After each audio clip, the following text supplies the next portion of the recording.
수요의 말씀 사도행전의 강해 은혜 받는 시간 되기를 바랍니다. 오늘은 사도행전 강해 19번째 시간 선교하는 하나님의 교회라는 제목으로 말씀을 나누겠습니다. 성령이 임하여서 권능을 받아서 예루살렘과 온 유다와 사마리아와 이방 교회까지 복음을 이제 전하게 되었습니다. 초대교회는 이제 큰 핍박 후에 헤롯을 심판하시는 주님의 섭리 안에 이제 복음이 세계화를 향하여 하나님의 선교의 작전이 이제 새로운 전환점을 맞게 되는 것입니다. 그래서 1장부터 12장까지는 예루살렘에서의 부흥을 우리가 말한다면 13장부터 28장까지는 이제 세계 땅끝까지 복음을 전하는 하나님의 복음의 시작이나 선교다라고 말할 수 있습니다. 오늘 특별히 이제 13장에 안디옥 교회가 나오는데요. 이 13장이 아주 중요한 장입니다. 예루살렘 교회에서 안디옥 교회로 하나님의 그 복음의 부흥의 전환점을 우리가 볼 수 있습니다. 12장까지는 예루살렘을 중심한 유대인 전도에 있어서 베드로를 중심으로 사도행전이 쓰여졌다면 이제 13장부터는 안디옥을 중심으로 이제 세계 선교, 땅 끝까지의 선교가 바울을 중심으로 쓰여지게 됩니다. 예루살렘에서 있었던 이제 첫 예루살렘의 교회의 그 복음의 모습은 서서히 사라지면서 이제 안디옥을 중심으로 한 세계 선교의 역사가 새로 쓰여지게 됩니다. 이것이 성령이 하시는 일이었죠. 성령이 임하여서 권능을 받고 예루살렘과 온 유다와 사마리아까지 복음이 전한 이후에 이제 땅 끝까지 복음이 전해지게 됩니다.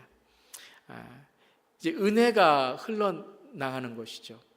예루살렘 교회가 이제 어떤 양적인 수적인 그러한 핍박 가운데 순교하는 부흥의 모델이었다면 안디옥 교회는 질적인 또 영적인 또 그리고 선교를 하는 그런 부흥의 모델을 우리가 나눌 수가 있습니다.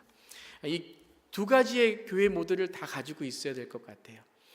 어떠한 성장에 있어서도 우리가 정말 뜨겁게 기도하고 또 복음에 있어서도 우리가 배우고 가르치고 해야 되겠지만 또 안디옥 교회와 같은 이러한 선교하고 또 전하고 보내는 교회가 되어야 된다는 것입니다. 우리 교회도 영적으로 성장할 뿐만 아니라 성숙하여서 땅까지 복음을 전하는 소명과 사명의 교회가 되기를 바랍니다.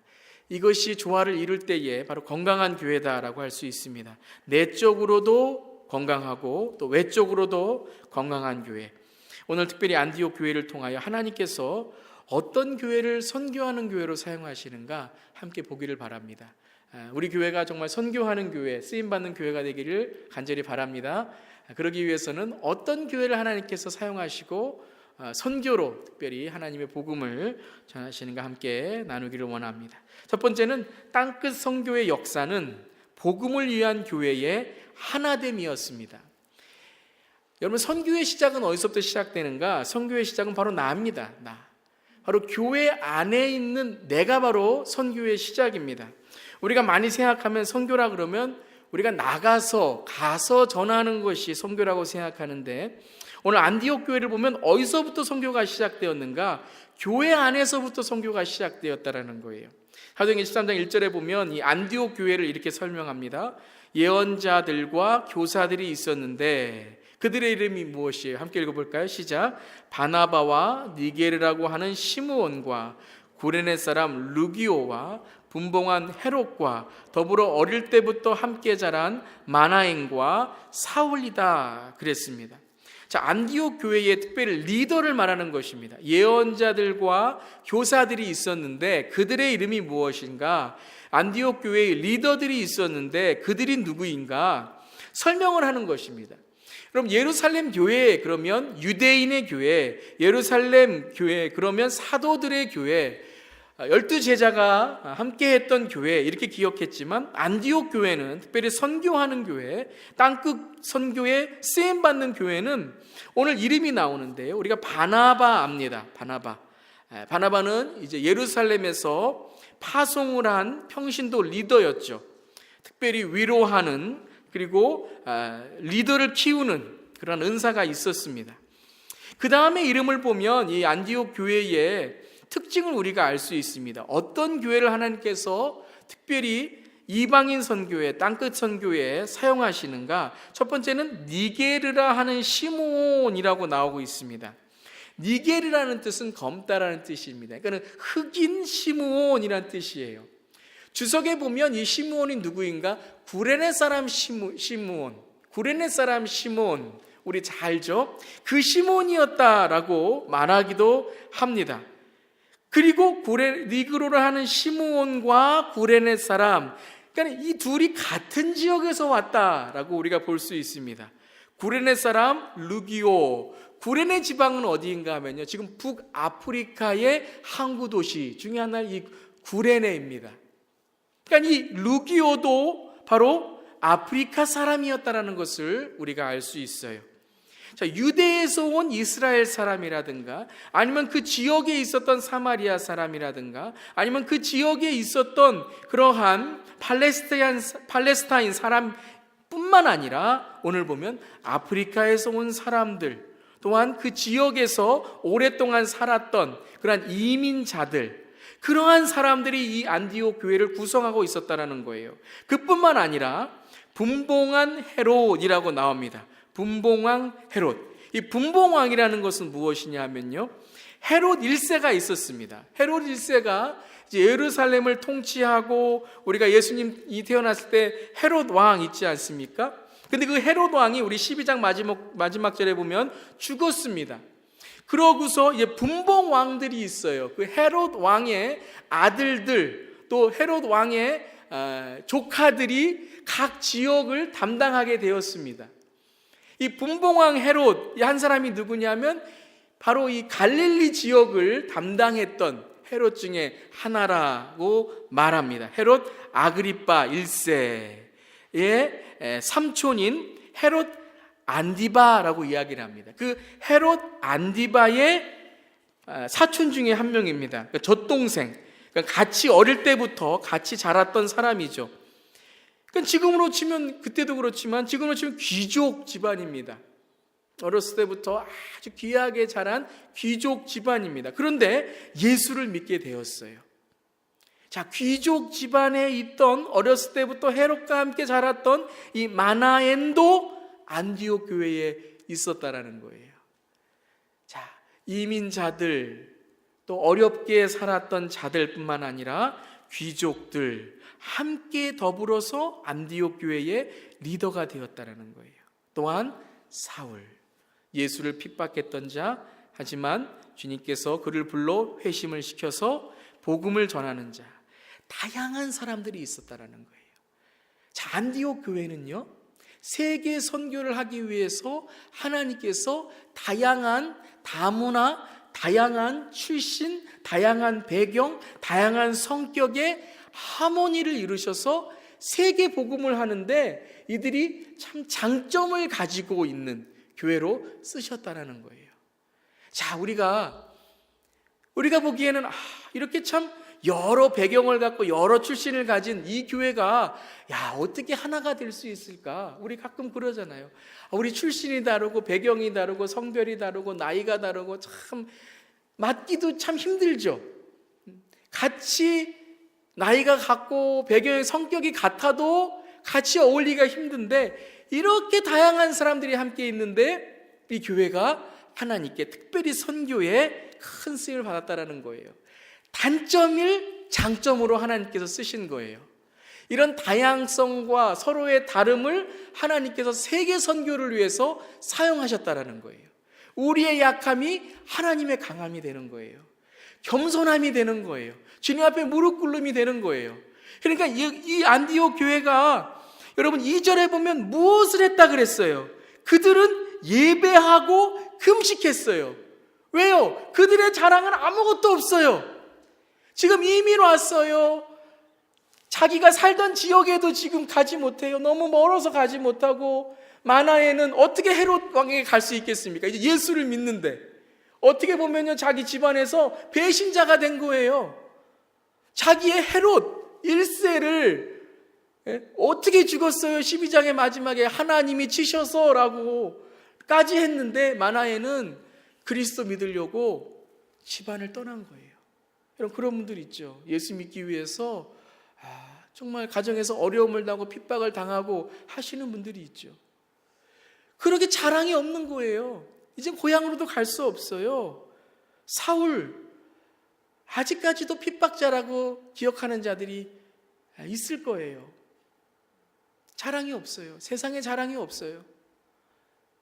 오로지 무엇만 자랑할 수 있어요? 오늘 갈라디아서 6장에 오늘 새벽 기도한 것처럼 오직 십자가만은 자랑한 거예요. 매일매일 만날 때마다 눈물을 흘리면서 예배를 드리는 거예요. 타향살이. 그 타향살을 보면서 서로 부둥켜 안고 눈물을 흘린 거예요. 그냥 외로워갖고 저기 태평양 가서 바다가 육지라면 이런 유행가 부르는 게 아니고요.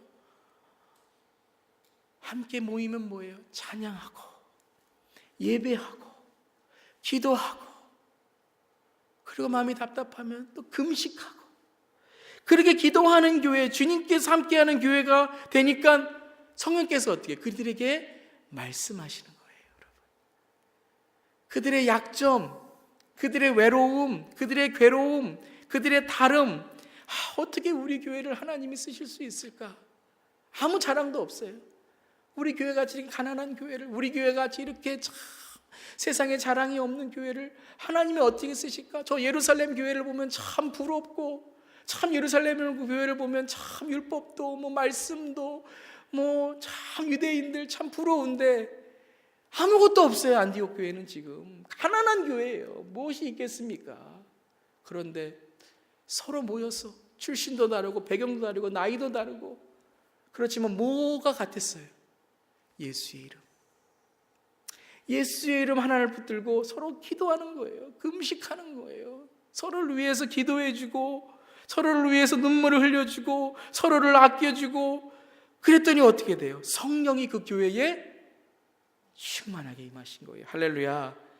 여러분 정말 우리가 세상 자랑 다 버리고 주님 앞에 나올 때에 주님께 주시는 은혜가 넘치는 겁니다. 이 교회에 대해서 11장 19절에 또 이렇게 말하죠. 박해와 핍박을 이긴 교회예요. 스데반에게 가해진 박해 때문에 흩어진 이 사람들이 페니키아와 키브로스와 안디옥까지 가서 이 사람들은 여러분 돈 벌러 온 거 아니에요. 안디옥에 뭐 사업 때문에 온 거 아니에요. 오직 안디옥에 와서 있었던 이유는 뭐예요? 믿음 지키기 위해서. 여러분 예전에 6.25 사건 나고 6.25 전쟁 나고 피난 오신 분이 교회에 모여서 기도하고 했던 교회들 많이 있잖아요. 그 중에 하나가 영락교회. 여러분 와서 그들이 한 게 무엇입니까? 교회를, 회당을 만들고 말씀을 지키고 말씀을 전하고 그런 사람들이었다라는 거예요. 안디옥 교회 정말 여러분 핍박과 고난 가운데 있었던 정말 그런 사람들이었어요. 그런데 오늘 말씀을 보면 20절에 그들 가운데는 키브르스 사람과 고레네 사람 몇이 있었는데 이런 분들이 이제 리더가 된 거죠. 그들은 안디옥에 이르러서 그리스 사람에게도 말을 하여 주 예수를 전하였다. 자, 안디옥 교회 여러 말들을 쓸 수 있었어요. 자, 여러분 유대인들의 교회는 한 언어밖에 쓸 수 없잖아요. 히브리어밖에 쓸 수 없잖아요. 그런데 여러 이민 온 여러 출신의 여러 배경의 사람들이 오니까 그리스 말도 쓰고 구레네 사람의 말도 쓰고 키브로스의 사람의 말도 쓰고 그럼 뭐가 된 거예요? 벌써 선교의 준비가 된 거예요. 이들이 뭐 선교 준비한다고 모인 것도 아닌데 하나님이 그러한 선교에 준비하는 사람들을 모으게 하셨어. 그 중에 사울은 또한 정말 히브리 사람 중에 히브리 사람이고 유대의 가문으로 정말 말씀에 도통하게 하시고 말씀의 모든 것을 알게 하시고 그 다음에 또 바나바를 통하여 그들이 목회에 또 리더를 삼게 하시고 하셔서 하나님께 다 준비하셨다라는 거예요. 너무 놀랍습니다. 우리는 불평해요. 원망해요. 하나님 내가 뭐가 있다고요? 하나님 내가 여기서 뭐 한다고요? 하나님 내가 뭘 할 줄 안다고요? 저 사람 왜 만나게 해줬냐고요? 그러는데 하나님께서는 그러한 다름과 그러함 때로는 우리의 원망을 어떻게 하셨어요? 선교를 위해서 사용하시는 거예요. 선교를 위해서 하나님께서 이끄시는 거예요. 또한 안디옥 교회는 어떤 교회였습니까? 무엇으로 하나 됐습니까? 기도와 금식과 주님의 말씀뿐만 아니라 은혜로 하나 됐어요. 사도행전 11장 21절 23절 우리 함께 읽어볼까요? 세 번째 있죠. 시작. 주님의 손이 그들과 함께 하시니 수많은 사람이 믿고 주님께로 돌아왔다. 예루살렘 교회가 이 소식을 듣고서 바나바를 안디옥으로 보냈다. 바나바가 가서 하나님의 은혜가 내린 것을 보고 기뻐하였고, 하나님의 은혜가 내린 것을 보고 기뻐했어요. 안디옥 교회에 왔더니 하나님의 은혜가 내리는 거예요. 이런 하나님의 은혜가 어떻게 내렸겠습니까? 그들은 가진 게 없다니까요. 지금 자랑할 게 없다니까요. 오로지 십자가만 붙들고 매일매일 눈물로 십자가 붙들고 매일매일 십자가 자랑하고, 그랬더니 하나님께서 어떻게 하세요? 은혜를 주시는 거예요. 은혜를. 여러분, 우리가 세상에 뭐 가지고 있으면요 은혜 못 느낍니다. 더 좋은 거 있으면요 은혜 몰라요. 세상의 노래, 세상 즐거움 알면요 찬송가의 은혜, 말씀의 은혜 몰라요. 그런 것들을 다 내려놓고 정말 내가 아무것도 없는 것처럼 주님 앞에 나와 정말 주님을 찾을 때에 안디옥 교회와 같이 이런 하나님의 은혜가 정말 충만하게 내리는 것입니다. 또한 안디옥 교회에 우리가 또 지지난 시간에 보았죠. 어떤 교회였어요? 처음으로 그리스도인이라고 불리었던 교회입니다. 바나바는 사울을 찾으려고 다소로 가서 그를 만나 안디옥으로 데려왔습니다. 두 사람은 1년 동안 줄곧 거기에 머물면서 교회에서 모임을 가지고 많은 사람을 가르쳤습니다. 제자들은 안디옥에서 처음으로 그리스도인이다, 정말 예수 같아 보인다, 그들이 예수처럼 보인다라는 그리스도라고 불리었다라는 거예요. 여러분, 이 모든 이 구절들을 보면 하나님께서 누구를 먼저 바꾸셨어요? 안디옥 교회의 성도들을 먼저 바꾸었어요. 나 선교해야지, 어디 가야지 정하지 않았어요. 그들 우리가 선교 어느 곳에 가야지 그런 것만 먼저 정한 것이 아니라 그들이 먼저 변하고, 그들이 먼저 하나님께 주신 은혜를 받고, 그들이 먼저 금식하고, 그들이 먼저 기도하고, 그들이 먼저 그리스도인 같으니까 어디를 가든지 뭐예요? 그들이 하는 것이 다 선교예요. 가정에 있어도 선교, 직장에 있어도 선교, 누굴 만나든지 선교, 입을 열면 선교예요. 선교라는 얘기를 안 해도 뭐예요? 예수 그리스도 전하는 전도의 삶을 살게 된 거예요. 어떻게 이런 일이 일어났어요? 그들의 삶이 변한 거예요. 교회가 예수로 하나가 된 거예요. 뭐 하자, 이거 하자 한 것이 아니라 그들이 먼저 자기의 삶이 변하니까 어디에 가든지 간에 뭐예요? 그들이 하나님의 선교의 삶을 살게 된 것입니다. 선교는 어디서 시작합니까? 나부터 시작하는 거예요. 내가 먼저 변화돼야 돼요. 내가 먼저 변화될 때에 선교의 삶이 시작되는 거예요. 언제 교회의 선교가 시작됩니까? 교회가 하나 될 때예요. 하나님은 하나 된 교회를 사용하시는 거예요. 땅끝까지 복음을 위해서 하나 된 교회. 서로 다르고, 서로 출신이 다르고, 서로 나이가 다르고, 서로 배경이 다를지라도 그들이 예수 그리스도로 하나가 되었을 때에 그 교회를 하나님께서 땅끝까지 열방을 향해서 하나님께서 사용하시는 거예요.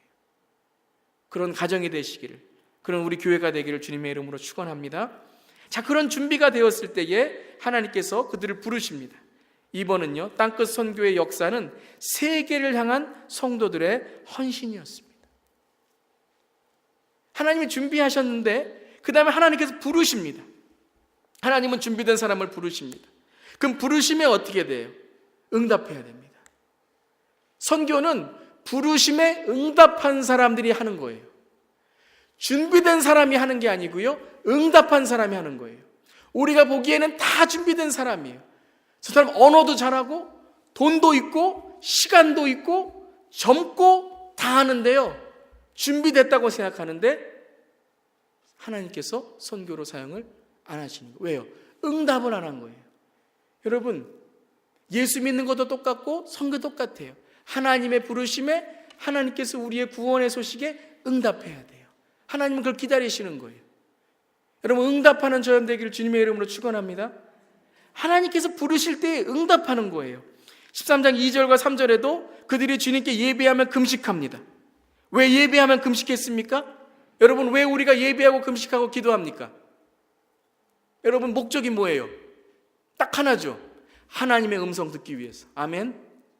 우리가 기도하고 예배드리고 금식하고 신앙생활하는 이유는 딱 하나입니다. 하나님이 뭘 원하시는가를 알기 위해서예요. What do you want, God? 하나님이 원하시는 게 무엇인지를 우리가 알기 위해서 예배드리는 거예요. 주님이 원하시는 일이 무엇입니까? 그래서 금식하는 거예요. 안 들리니까요. 너무 먹을 것이 많아 안 들리고 너무 질 것이 많아 안 들리니까 그걸 다 끊고 해서도 금식하면서 하나님의 음성 듣는 거예요. 그럼 들려주시는 거예요. 들려주시지 않습니까?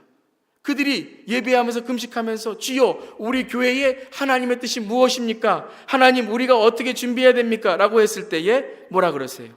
너희는 나를 위해서 바나바와 사울을 따로 세워라. 내가 그들에게 맡기려 하는 일이 있다. 바나바와 사울을 따로 세우라는 거예요. 이 말씀은 뭐예요?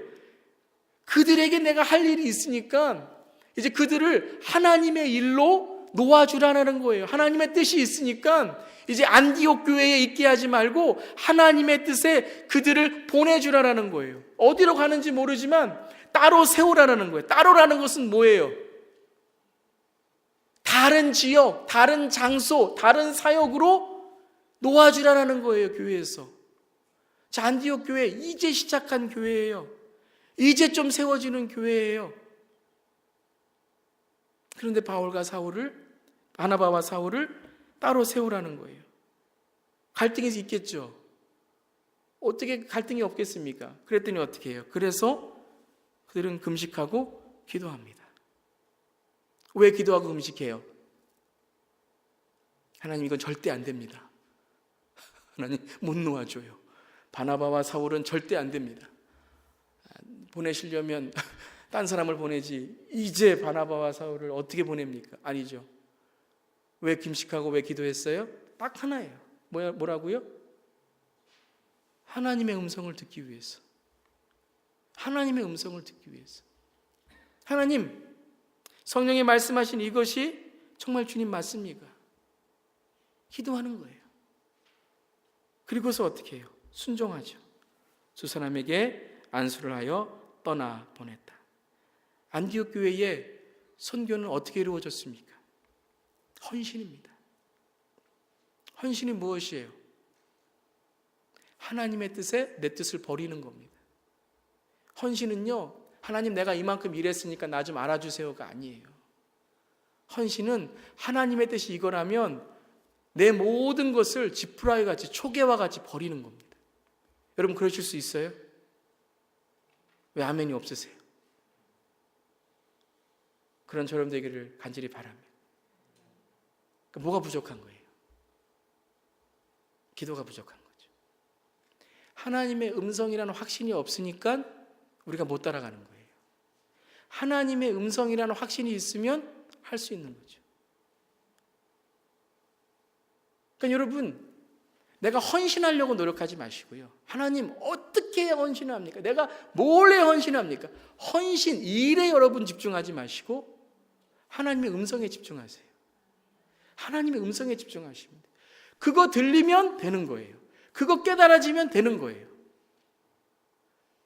하나님 뭐 일할까요? 뭐 할까요? 먼저 그거부터 하시지 마시고요. 백지 상태로 비워두시고 하나님 말씀하시옵소서 내가 듣겠나이다. 이게 헌신이죠. 이게 순종이죠. 사무엘이 그랬잖아요. 모세가 그랬잖아요. 하나님 말씀하시옵소서 내가 듣겠나이다. 이사야가 그랬잖아요. 주여 내가 여기 있나이다. 나를 보내소서. 주님 내가 여기 있나이다. 어디로 보내소서 하지도 않았어요. 헌신은요 하나님의 음성 듣는 거예요. 헌신은 다른 거 아니에요. 여러분 은사 아닙니다. 잘하는 거 아니에요. 내가 이거 잘하니까 하나님 내가 여기에 사용하겠습니까? 아니에요. 하나님 그거 다 아세요. 여러분 뭐 잘하는지 다 아세요. 그런데 그걸 버려야 하나님이 그때 쓰시는 거예요. 그걸 버려야 그때 쓰시는 거예요. 여러분 우리가 하나님께 헌신한다고 하면서 때로는 하나님께 헌신하는 것이 아니라 내가 하나님께 무엇인가 드릴 수 있다는 것을 재고 있을 경우가 얼마나 많은지 몰라요. 그러니까 일을 하는데 기도는 안 하는 거예요. 봉사를 하는데 기도는 안 하는 거예요. 여러분 오늘 안디옥 교회는 바나바와 사울을 보내려고 한 것이 아니에요. 하나님의 음성을 들으려고 한 것입니다. 선교는 무엇이에요? 선교는요, 어느 지역으로 가고 무엇을 하고가 아니에요. 하나님의 음성을 듣고 그 음성에 순종하는 거예요. 그 음성에 따르는 거예요. 그 음성이 주님께 내려왔으면 그 일을 하는 거예요. 안디옥 교회에 13장 이전에 또 한 번 하나님의 음성이 들렸죠. 사도행전 11장 27절 29절에 그 무렵에 예언자 몇이 예루살렘에서 안디옥으로 내려왔습니다. 하나님의 말씀을 전하는 사람들이 내려왔습니다. 그래서 그 가운데 아가보라는 사람이 성령의 감동을 받아서 일어나서 온 세계에 큰 기근이 들 것이라는 것을 예언했습니다. 그때에 이 안디옥에 있는 사람들이 뭐 했습니까? 각각 자기의 형편에 따라 몫을 정하여서 유대에 사는 신도들에게 구제금을 보내기로 결정하였습니다. 여러분, 안디옥 교회는 가난한 교회예요. 근데 그들은 뭐 했습니까? 하나님이 들려주신 음성에 어떻게 반응할까를 고민했어요. 하나님, 우리가 가난한데요라고 얘기한 것이 아니라 하나님 지금 이 음성을 나에게 들려주신, 하나님이 사명을 나에게 주신 하나님의 이유가 무엇입니까를 놓고 기도했어요. 그랬더니 무엇입니까? 그들이 형편에 따라 몫을 정해서 보내고 도우라는 거예요. 여러분, 이게 선교예요. 선교는 뭐냐면요, 하나님의 음성에 집중하여서 하나님의 음성이 들릴 때에 내가 그것에 반응하는 거예요. 응답하는 거예요. 하나님이 여러분에게 어떤 것을 하라고 하시면 하나님의 이유가 있는 거예요, 여러분. 하나님이 하실 일이 있는 거예요, 여러분. 그게 하나님의 선교입니다.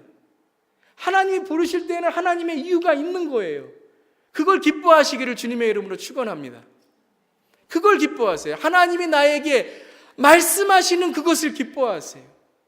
오늘 이 예배에 여러분 얼마나 감사합니까? 우리에게 믿음의 건강을 주셔서 예배에 나온 거 얼마나 감사합니까, 여러분? 그럼 우리가 어떻게 기도해야 되고 어떻게 우리가 나가야 돼요? 주님 내가 무엇을 할 수 있을까요를 우리가 주님께 물어봐야 되지 않겠습니까? 그냥 받는 것으로만 끝나면 안 되죠. 응답해야죠. 주님 우리를 부르시잖아요. 무엇을 하라고 부르시잖아요. 그러면 그것에 집중하여서 주님, 내가 나아가겠습니다. 주님, 내가 주님의 사명에 응답하겠습니다. 그런 우리의 자세를 가져야 되지 않겠습니까, 여러분? 안디옥 교회는요, 항상 반응했어요. 항상 응답했어요. 무슨 일이 있든지 항상 주님의 음성이 들리면 우리가 항상 무엇을 할지를 고민하고 액션, 행했습니다. 그러니까 안디옥 교회가 뭐가 됐어요? 선교의 전초기지가 됐어요. 바울이 항상 선교를 끝나면 어디로 왔어요? 안디옥으로 왔어요. 왜요? 안디옥 교회는 반응하는 교회거든요. 바울이 선교하고 오면 그를 맞아들여서 이 선교를 통해서 하나님 우리 교회가 어떻게 사용할지를 항상 물어보는 교회였어요. 항상 반응하고 응답하는 교회였어요. 여러분, 어떤 사람이 쓰임 받습니까? 어떤 사람이 쓰임 받아요? 은사 많은 사람, 재능 많은 사람, 세상에서 돈 많은 사람, 학력 많은 사람이 쓰임 받아요? 아니에요, 여러분. 하나님께 응답받는 사람이, 하나님의 부르심에 응답하는 사람이 쓰임 받는 거예요. 여러분, 오늘 예배 어떻게 나오셨습니까? 시간 많은 사람, 돈 많은 사람? 아니에요. 나가겠다고, 여러분 오늘 나가겠다고 작정하고 온 분들이 예배 드리는 거예요. 하나님은 그런 사람을 쓰십니다. 하나님의 부르심에 응답하는 사람, 그 사람을 쓰시는 거예요. 안디옥 교회 헌신은 다른 게 아니었습니다. 우리 선교하겠습니다라고 얘기하지 않았어요. 하나님의 부르심에 응답하겠습니다. 하나님 무엇을 말씀하시든지 내 사정, 내 형편 이해하지 않겠습니다. 하나님이 부르시면 이유가 있겠죠. 그럼 내가 무엇을 할 수 있습니까를 내가 하나님께 여쭤보는 거예요. 그래야 갈 수 있어요, 여러분. 그래야 할 수 있어요. 항상 뭐 하라 그러면 불평하고 원망하고 핑계대고 변명하면 할 수 없어요. 주님, 내가 말이 어둔한데요? 모세 그랬잖아요. 그때 하나님께서 그래, 너 어둔하니까 너 그냥 있어. 내가 아론 쓸게. 그랬습니까? 아니죠. 아론을 내가 너에게 붙여서 하나님의 일을 하겠다고 말씀하시지 않았어요. 예레미야가 하나님 내가 어린데요? 내가 어떻게 할까요? 그래, 너 어리니까 좀 큰 다음에 와라. 그러셨어요? 아니죠. 어리다고 하지 말라. 어리다고 하지 말라. 하나님은 항상 뭐라고 말씀하세요? 내가 부르면 부르는 이유가 있겠지. 아브라함을 내가 부른 이유, 75세 부른 이유가 있겠지. 노아를 부른 이유가 있겠지. 여러분, 오늘도 너무 중요해요. 이게 신앙생활에 이거 여러분 이거 없으면 안 돼요. 하나님의 음성. 선교는 하나님의 음성이에요, 여러분. 하나님께서 보내시는 곳이 있잖아요. 여러분 특별히 여러분이 어떤 일을 사모하고 어떤 일을 여러분 하고자 원하시면 하나님께 간절히 기도하시길 바랍니다. 내가 이거 잘하니까 내가 이거 한다가 아니라, 내가 이거 조금 내가 나으니까, 내가 돈이 있으니까 한다가 아니라, 시간이 있으니까, 여유가 있으니까, 젊음이 있으니까 하는 게 아니라, 하나님 나에게 무엇을 하시길 원하십니까? 매일 아침에 일어나시면 그걸 하나님께 물어보세요. 거울하고 오라, 세상에서 누가 제일 이쁘냐? 이게 아니고요. 누가 돈 제일 많냐? 누가 공부 제일 잘하냐? 그게 아니고요.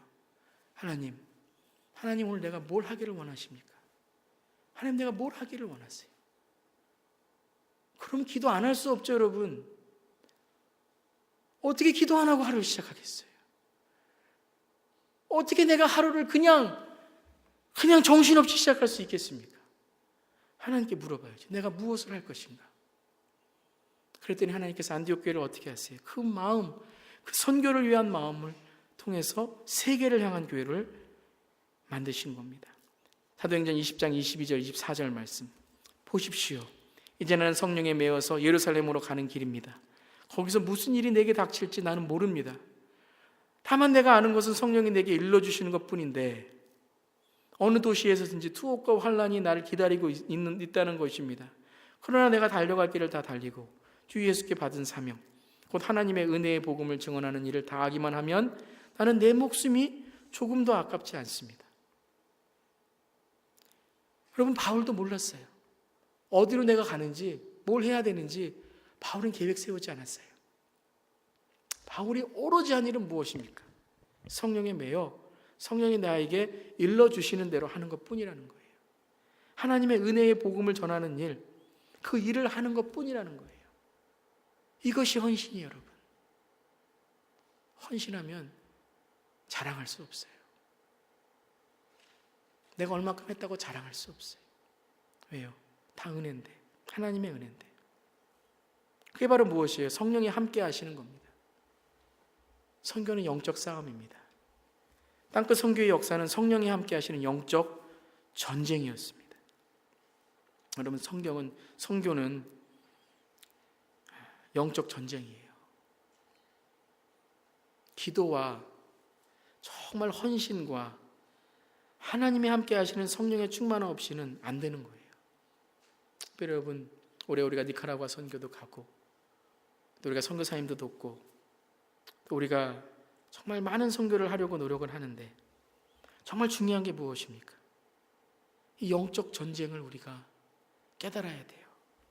여러분, 제일 처음 그들이 이제 바나바와 바울을 보내서 이제 구브로 섬으로 갑니다.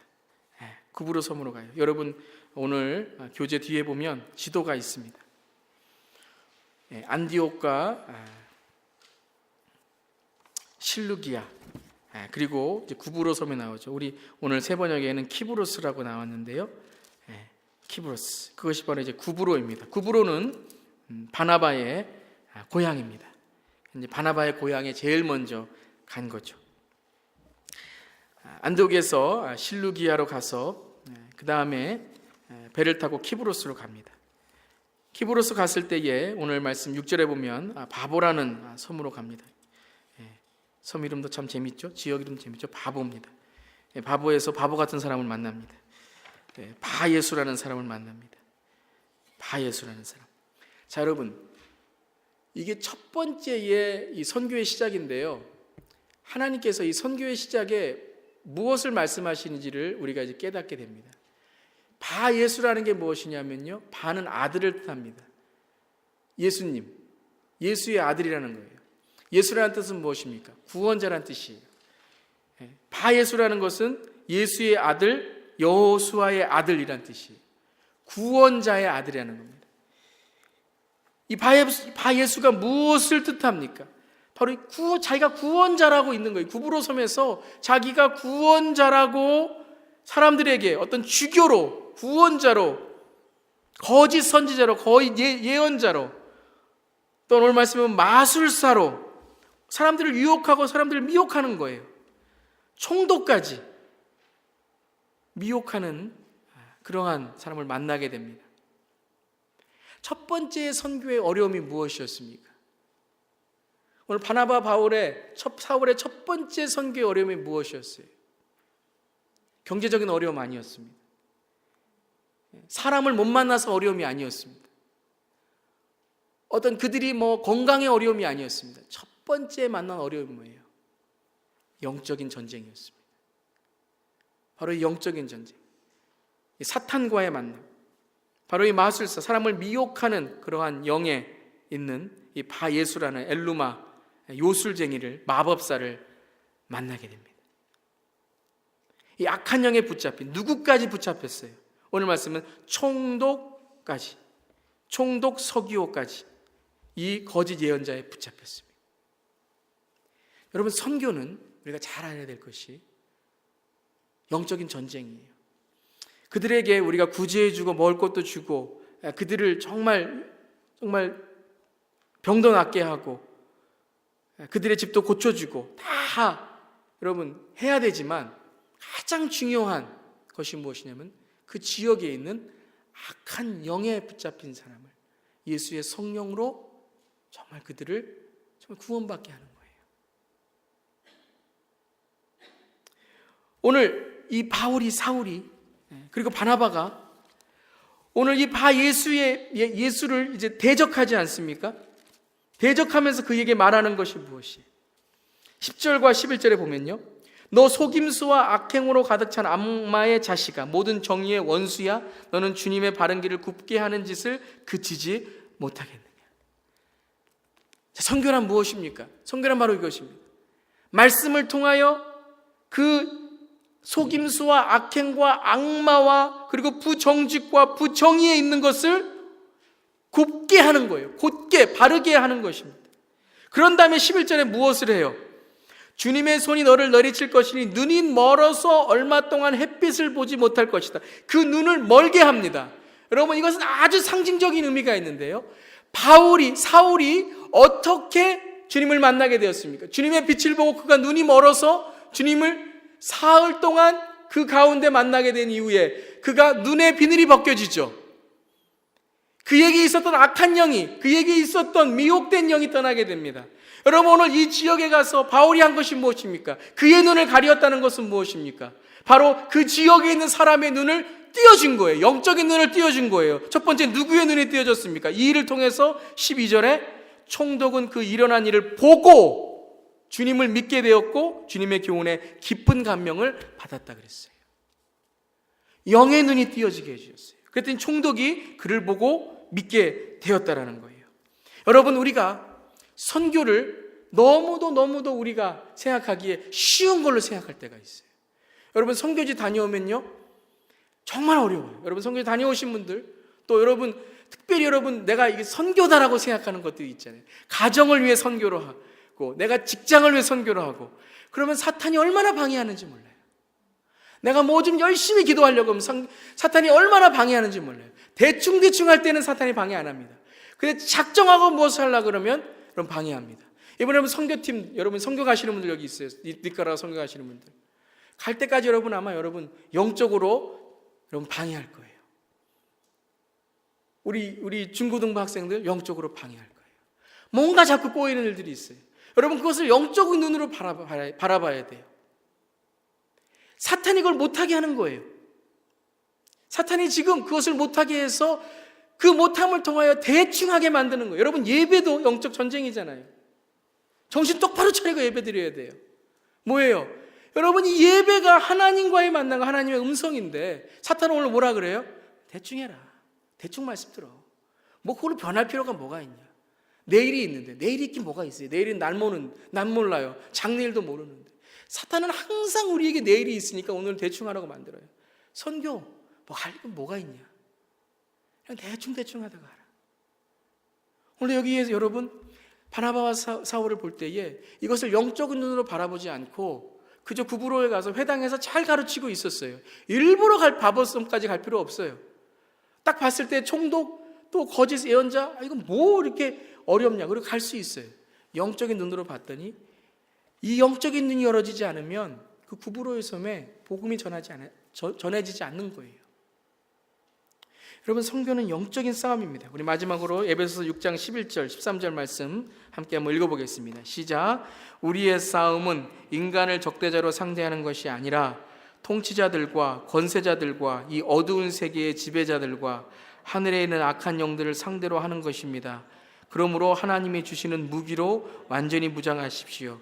그래야만 여러분이 악한 날에 이 적대자들을 대항할 수 있으며 모든 일을 끝낸 뒤에 설 수 있을 것입니다. 전신갑주를 입어야 된다는 거죠. 영적인 전신갑주를 입어야 된다는 거예요. 여러분, 여러분이 오늘 이 세상에 해외에 가고 우리가 무슨 선교를 하는 그것만이 선교가 아니라 오늘 이 말씀 읽을 때 우리 모두가 오늘 선교사입니다. 정말 여러분, 이 시대가 정말 여러분 얼마나 여러분, 아까 우리 김윤아 선생님도 기도해 주셨지만 얼마나 우리가 죄악된 세상에 살고 있습니까? 정말 얼마나 우리가 이 죄에 대해서 얼마나 우리가 민감해야 된다는 것을 깨닫게 됩니까? 오늘 마지막 결론은 이것입니다, 여러분. 그저 해외로 가는 어떠한 선교를 하는 사람들 중요하죠. 그런 분들도 선교사이지만 저와 여러분이 오늘 이 시대의 선교사입니다. 우리가 영적으로 바라볼 수 있어야 돼요. 여러분의 자녀들 정말 선교 지역입니다. 저는 그렇게 생각해요. 우리 2세들 선교 지역이에요. 우리 EM은요 선교 지역이에요. 이건 해외 선교보다 더 어려워요. 이거는 정말 우리가 영적 전쟁을 선포하고 정말 우리가 무장하지 않고서는요 다 뺏깁니다. 다 뺏겨요. 여러분, 부모님들, 여러분 선교사예요. 오늘 이 사울과 같이 이렇게 선포할 수 있어야지. 사울과 같이 여러분 자녀들에게 정말 선교 지역의 영적 전쟁을 선포할 수 있어야 돼요. 여러분, 이 미국이 지금 선교지입니다. 선교지. 선교지예요. 교회가 선교사가 돼야 돼요. 그냥 우리만 예루살렘 교회처럼 그렇게 신앙생활하고 그런 것이 아니라 이제는 안디옥 교회가 이 시대에 필요합니다. 선교하는 하나님의 교회, 우리 교회가 되기를 간절히 바라며 저와 여러분이 그런 선교사가 되기를 주님의 이름으로 축원합니다. 우리 한번 기도하겠습니다. 이 시간 한번 우리 간절히 기도하겠습니다.